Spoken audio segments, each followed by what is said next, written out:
Eu acredito que ainda é cedo para celebrar, porque há muito caminho ainda por se andar. Acho que estamos numa das fases mais cruciais em que os elogios ainda poderão ficar para depois. Quando eu digo uma das fases mais cruciais, é a fase de verificação daquelas que foram as contribuições do povo moçambicano ao longo deste processo. E grande parte daquilo que nós vemos nesta segunda fase do diálogo nacional inclusivo não reflete aquela que é, de certa vontade, do povo na sua plenitude. É só nós fazermos uma avaliação clara de setor por setor, nós vamos acabar percebendo que não é aquilo que nós verificamos nas auscultações da primeira fase, não é também grande parte das coisas que foram apresentadas por parte das organizações ou de partidos políticos nesta primeira senda. Então, tudo isto faz-nos que estamos a ir para um caminho um pouco mais desviante. Não obstante o facto de nós termos tentativas de manipulação por parte de alguns partidos políticos, ou se não um partido político, ao longo de todo este processo, que está a mobilizar pessoas, a mobilizar cidadãos para se fazerem as auscultações com o intuito de abordarem a questão das mudanças graduais, ao invés de ou mudanças moderadas, ao invés de mudanças que podem ser radicais ou a continuidade. Mas, no meu ponto de vista, não faz sentido nenhum o facto de nós termos num diálogo nacional a proposta de continuidade ou proposta de mudança moderada ou mudanças de forma breve. Não faz sentido nenhum nós termos estas três opções, porque nós sabemos de antemão que se estamos na senda da discussão do diálogo nacional inclusivo é para que se trabalhe nas reformas e se trabalhe na reconciliação. Então, se nós estamos a tentar ver mudanças moderadas e a continuidade não tem diferença nenhuma, é a mesma coisa praticamente e acaba sendo algo que é para o próprio inglês, como é o caso concreto do Tony Blair. Mas ver ainda não se fez nada de concreto para começarmos a celebrar, porque este processo já está há meses, meu caro. Já está há meses. Esse suplemento trata doenças como diabetes, cancro, repito, diabetes, cancro, AVC, hemorroide, problemas de fígado, pulmões, para quem tem enxaqueca, problemas de coluna, para quem tem problemas de pele, acne, ajuda. Já vai em breve para aquela que é a sua reta final. Daqui a pouco nós teremos a submissão, acredito que até o final de ano que é a possibilidade de submissão de propostas e etc. Mas nós temos os grupos de trabalho que estão ainda a fazer o seu trabalho. Se formos a ver, nós tivemos um encontro ainda esta semana com o grupo de reconciliação no âmbito do Diálogo Nacional Inclusivo, que era para poder apresentar aquelas que são as nossas ideias. Este grupo, os outros grupos também ainda estão a trabalhar neste sentido. E aí já se coloca a seguinte questão: como é que nós vamos entregar o material às pessoas para discutir enquanto ainda temos grupos que estão a trabalhar? Não faz sentido nenhum. Um elogio, bom, que aparenta ser de grande magnitude como este e de um antigo primeiro-ministro britânico, representa ou não um reconhecimento internacional?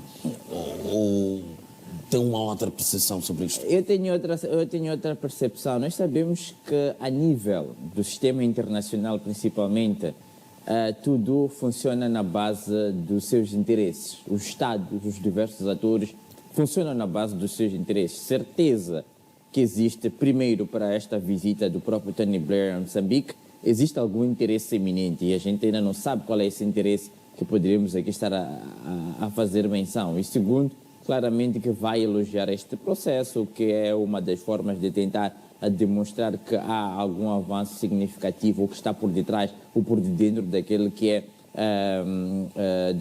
é o assunto, e também querer trazer um pouco mais de acréscimos a todo este processo, o que é obviamente normal, mas eu acredito que é mais uma questão na senda diplomática, que é para poder salvaguardar os seus interesses que estão aqui envolvidos, e se calhar o diálogo nacional é um dos melhores argumentos para o efeito. Mas Qual seria o interesse, meu caro, por detrás? É isso. Falar as coisas como elas são. Qual é que seria o interesse real? Eu não sei qual é o real motivo da visita do Tony Blair a Moçambique. Eu, por acaso, andei um pouco desligado, mas não sei qual é o real interesse da visita do Tony Blair a Moçambique. Então, é por aí que nós já deveríamos começar a moldar. Qual é o real interesse da visita dele a Moçambique?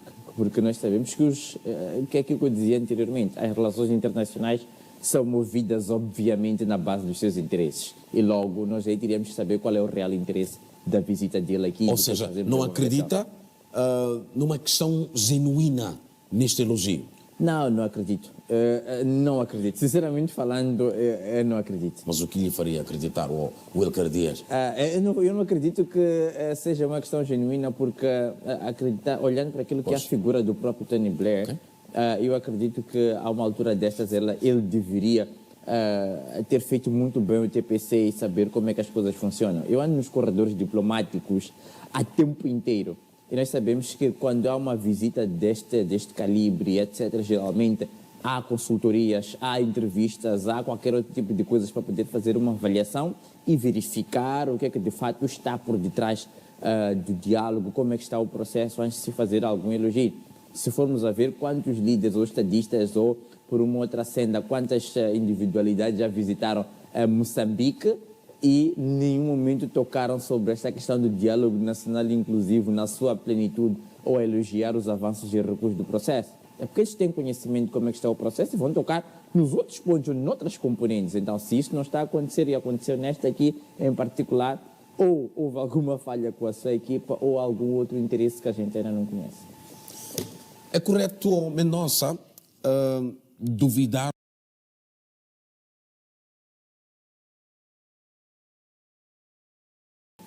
Eu acredito que ainda é cedo para celebrar, porque há muito caminho ainda por se andar.